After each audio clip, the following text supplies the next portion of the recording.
Open world games have become a cornerstone of modern gaming, offering vast, explorable landscapes filled with quests, secrets, and the promise of adventure. Their popularity speaks to our collective yearning for freedom in gaming, an escape from linear corridors into worlds where we can forge our own paths. Yet despite their potential, the genre feels increasingly stuck in a rut. Many titles follow established formula, one that traces its roots to Far Cry 3 and other early trailblazers of the genre. While these games were groundbreaking at the time, their overuse has dulled their initial charm. The magic of the open world experience, once electrifying, now feels tired in many of the cases. So it's time to see something fresh. I want to explore what makes certain open world games truly unforgettable and why others fail to leave a lasting impression. Throughout this lens, we can uncover what the genre needs to rekindle its spark. Now, when discussing open world excellence, it's impossible to overlook The Legend of Zelda: Breath of the Wild.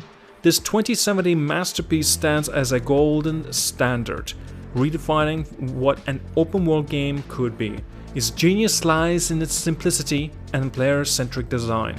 Unlike many games that burden you with strict objectives, Breath of the Wild offers a toolkit, bombs, fire, wind, and other elements abilities, and lets you loose in a world where everything feels interactive. This freedom transforms the act of exploration into a playground of possibilities. Bombs aren't just weapons, they're tools to uncover secrets. Fire spreads naturally, reacting to wind and foliage in realistic ways. Lightning seeks out the metal, creating opportunities for ingenious strategies. Every mechanic encourages experimentation, empowering players to solve challenges creatively. The hallmark of Breath of the Wild is its open world traversal. You can climb almost anything, glide across vast distances, and chart your own course. The iconic view of distant mountains isn't just a backdrop, it's an invitation. Unlike the guided experiences of many of the open world games, here, discovery feels organic. Shrines, Korok seeds, and enemy camps dot the map, yet their placement never feels forced. Instead, the journey itself is a reward, and every detour tells its own story. This design philosophy has inspired countless of developers, but few have matched its seamless blend of freedom and purpose. Another standout is Metal Gear Solid 5: The Phantom Pain.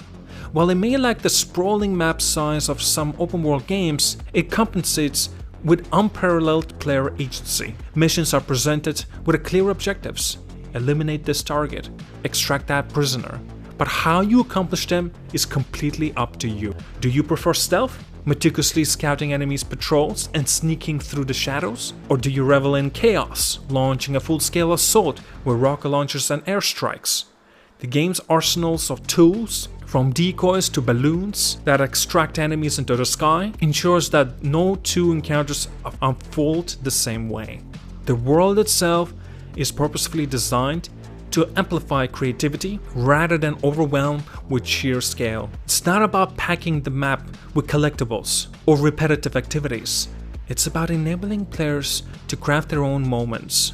A failed stealth attempt might evolve into improvised action sequence, while clever distractions could lead to hilarious results.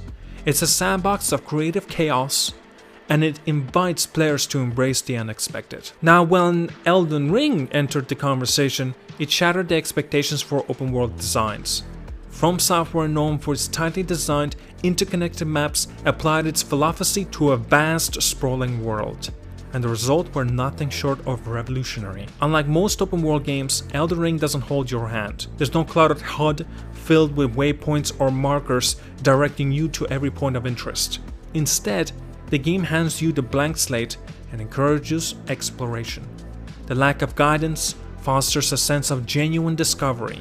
Each hidden cave, secret dungeon, or towering structures beckons with the possibilities of something extraordinary. Whether it's devastating bosses, a powerful artifact, or an entirely new region. What sets Elden Ring apart is its respect for players' curiosity. Much of its world is optional, including some of its most significant bosses and story content. The design choice reinforces the idea that exploration isn't just rewarded, it's essential. The game trusts players to engage with its mysteries, and that trust makes every discovery feel earned. In a genre increasingly obsessed with checklist-driven content, Elden Ring dares to be different. Among the more polarizing entries in a genre is Hideo Kojima's Death Stranding. This game eschews traditional combat-driven gameplay in favor of something entirely unique, delivering packages across the haunting, desolated landscapes. On paper it sounds mundane, but in practice, it's a meditation of persistence, connection, and the human condition. The act of traversing Death Stranding's world, navigating steep cliffs, crossing rivers, and balancing precarious cargo becomes its core gameplay. While the environment may seem sparse, its emptiness is purposeful. Every step feels significant, and the terrain itself becomes an adversary. This focus on traversal over action subverts expectations and offers a deeply contemplating experience. Though not universally loved, Death Stranding stands as a bold experiment in open-world design. It challenges the notion that a game must be packed with action and objectives, proving that even simplicity can evoke powerful emotions. At the end of this spectrum lies the Ubisoft formula, a design approach that has become synonymous with many modern open-world games, originating with its hit like Far Cry 3 and Assassin's Creed. This formula emphasizes expansive maps, brimming with activities, collectibles, quests, and repetitive objectives. While undeniably successful, the formula has become a double-edged sword. What once felt innovative now feels predictable. Climbing towers to reveal the map, liberating outposts, and completing checklist objectives have become routine. These mechanics are not inherently bad, but their overuse across franchises has dulled their appeal. The problem lies in the lack of meaningful engagement. Many of these activities feel like a filler, designed to pad game length rather than enrich the experience. The result is a disconnect between the player and the world, a far cry from the sense of wonder evoked by the games like Breath of the Wild or Elden Ring.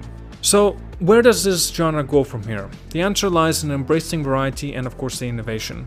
Open world games need to prioritize quality over the quantity, crafting worlds that feel alive and inviting rather than bloated with its busy work. They should challenge players to think creatively, reward exploration, and use the environment as a storytelling tool. Games like Breath of the Wild, Metal Gear Solid 5, Elden Ring prove that open world design thrives when developers dare to deviate from the convention. These games prioritize players' agency and joys of discovery, creating experiences that linger long after the credits roll. Even polarizing titles like Death Stranding shows that there's room for bold experimentation within the genre. As players, we're ready for more.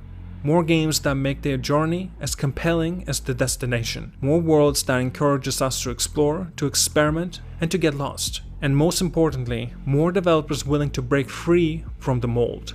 The open world genre holds unparalleled potential, but it needs to evolve. The familiar formulas that once defined is now constrained, and only by breaking it free can the genre reach new heights. Games like Breath of the Wild, Elden Ring reminds us of what's possible, while titles like Death Stranding challenges us to rethink what an open world game can be. It's time for the developers to embrace the spirit of innovation and craft worlds that feel alive, meaningful, and truly open. Do let me know what you think about this. Thank you so much for watching, like and subscribe, and I'll see you guys all later.